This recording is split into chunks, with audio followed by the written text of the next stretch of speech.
Oo.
Kardanın elini.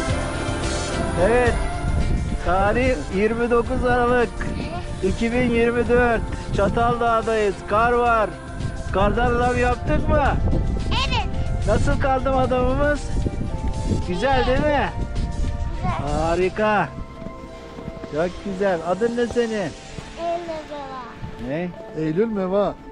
Eylül Meva. Aferin sana be. Hadi bakalım.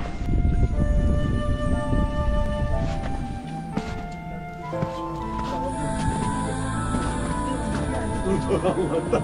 İçim gitti ama. Sen.